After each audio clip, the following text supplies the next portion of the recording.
श्री स्वामी समर्थ. अनेक स्वामी भक्त स्वामींच्या नित्यसेवेमध्ये तारक मंत्राचे पठण करतात.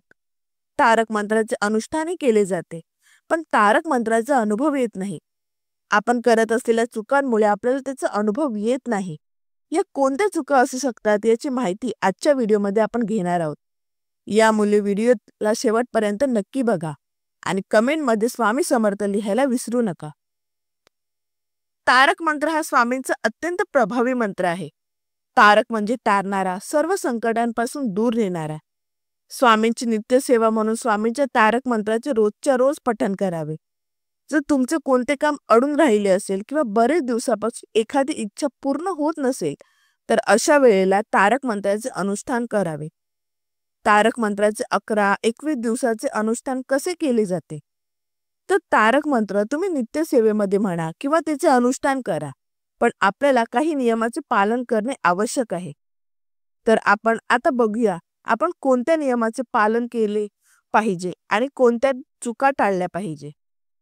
जेव्हा आपण नित्यसेवा करतो तेव्हा आपल्याला कोणता संकल्प करण्याची गरज नसते, पण जेव्हा आपण अनुष्ठान करतो, पारायण करतो, तेव्हा आपल्याला संकल्प घ्यावा लागतो. जर तुम्ही तारक मंत्राचे अनुष्ठान करत आहात तर तुम्हाला संकल्प घेणे आवश्यक आहे. संकल्प घेताना कधीही मी अखंड सेवा करेन असे म्हणू नये, कारण मासिक धर्म, सुतक, विटाळ, अचानक गावी जाणे किंवा प्रवास यामुळे आपल्या सेवेमध्ये अडथळा येऊ शकतो.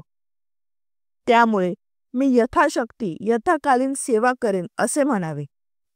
हे अनुष्ठान करताना संकल्प सोडताना आपण किती दिवस तारक मंत्राचे पठण करणार आहोत हे बोलायचे आहे. तारक मंत्र शक्यतो देवघरामध्ये स्वामींसमोरच पठण करावा. पण जर शक्य नसेल तर तुम्ही घरामध्ये कुठेही स्वच्छ जागी बसून त्याचे पठण करावे. तारक मंत्राचे पठण करताना, अनुष्ठान करताना किंवा इतर कोणतीही सेवा करताना आसन घेऊनच बसावे.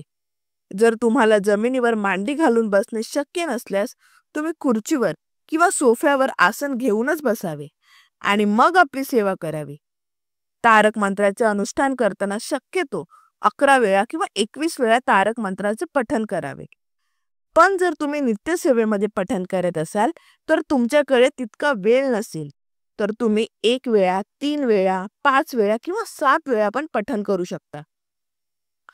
पण जर तुम्हाला अधिक चांगले परिणाम हवे असतील तर तुम्ही 11 वेळा तरी तारक मंत्राचा पठण करण्याचा प्रयत्न करावा, जेणेकरून मंत्राची ऊर्जा वाढेल आणि ही ऊर्जा आपल्यालाही प्राप्त होईल. तारक मंत्र हा लक्षपूर्वक एकाग्र चित्ताने पठण करावा. घाईघाईमध्ये पठण करू नये. जर तारक मंत्र तुम्हाला पाठ नसेल तर गुगलवरून त्याची प्रिंट काढावी आणि त्यामध्ये बघून बोलावा. तारक मंत्र हा अतिशय सोपा मंत्र आहे आणि तो मराठीत असल्यामुळे वाचायलाही सहज जमते. यामध्ये कोणतेही अवघड शब्द नाहीत. तारक मंत्र समजून घ्यावा आणि मग पठण करावा. याने आपले मन एकाग्र होण्यास मदत होते. आपले उच्चारही स्पष्ट असावेत. स्वतःला ऐकू जाईल एवढ्या मोठ्या आवाजात म्हणावे. तीर्थ बनवताना एखाद्या पेल्यामध्ये किंवा ग्लासमध्ये स्वच्छ पिण्याचे पाणी घ्यावे आणि बसावे. 2 अगरबत्ती किंवा 1 अगरबत्ती लावावी. आपला उजवा हात पेल्यावर ठेवावा आणि तारक मंत्र बोलण्यास सुरुवात करावी. काही लोक तारक मंत्राचे नुसते पठण करतात तर काही लोक तीर्थही बनवतात. तारक मंत्राचे पठण करताना आपण जितके वेळा पठण करणार आहोत तितके वेळा आपले पठण पूर्ण होईपर्यंत पेल्यावरून हात काढू नये. तारक मंत्राचे पठण करताना मध्येच उठू नये, कोणाशी बोलू नये आणि आपला मोबाईलही बंद ठेवावा. घरामध्ये तसे इतर लोकांनाही सांगून ठेवावे. नित्यसेवेमध्ये अनुष्ठान करताना जितक्या वेळा तुम्ही तारक मंत्राचे पठण करणार आहात तितक्या वेळा तारक मंत्र हा एका बैठकीतच बोलून पूर्ण करावा. अर्धा सकाळी, अर्धा संध्याकाळी असे करू नये. आणि म्हणूनच आपल्याला ज्या वेळेला या मंत्राचे पठण व्यवस्थित करायला जमणार आहे अशी एकच वेळ घ्यावी. तारक मंत्र तुम्ही 11-21 वेळा म्हणणार आहात तर त्याची मोजणी व्यवस्थित करावी. एखादा मंत्र जास्त वेळा बोलून झाला तरी चालेल, पण जर आपण संकल्पयुक्त सेवा करणार आहात तर अशा वेळेला कमी काउंटिंग होता कामा नये. यासाठी तुम्ही जितक्या वेळा तारक मंत्राचे पठण करणार आहात तितके शेंगदाणे किंवा कॉइन्स घेऊन बसावे. मग एखादा मंत्र बोलून झाला की 1 शेंगदाणा बाजूला करावा. किंवा आजकाल मार्केटमध्ये मंत्र काउंटिंग मशीन सुद्धा मिळते, तर त्याचाही वापर तुम्ही करू शकता. तारक मंत्राचे पठण करताना आपण जी अगरबत्ती लावतो त्याची राख फेकू देऊ नये. ती एका डब्बीत भरून रोजच्या रोज आपल्या कपाळी लावावी. आपल्या घरातील सदस्यांना सुद्धा लावण्यास द्यावी. याशिवाय काही विभूती तुम्ही घरामध्ये फुंकू शकता. तारक मंत्राचे तीर्थ जेव्हा आपण बनवतो तेव्हा घरातील एखादी व्यक्ती ते घेण्यास नकार देऊ शकते. अशा वेळेला त्या व्यक्तीच्या शाकाहारी जेवणामध्ये किंवा पिण्याच्या पाण्यामध्ये तुम्ही हे तीर्थ मिसळून देऊ शकता. तारक मंत्राचे तीर्थ वाया जाणार नाही याची काळजी घ्यावी. घरामध्ये जर कोणाला मासिक धर्म असेल तर अशा व्यक्तीला हे तीर्थ देऊ नये. शिवाय सेवा करणाऱ्या व्यक्तीला जर मासिक धर्म किंवा सुतक विटाळ असेल तर तारक मंत्राची सेवा करू नये. नित्यसेवेमध्ये मांसाहार करून तारक मंत्राचे पठण करू नये.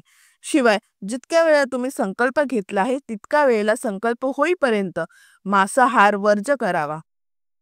संकल्पयुक्त सेवा करताना परअन्न टाळावे, कारण परअन्न खाल्ल्याने आपल्याला बरेचसे दोष लागत असतात. परअन्न म्हणजे दुसऱ्यांच्या घरी किंवा हॉटेलमध्ये खाणे.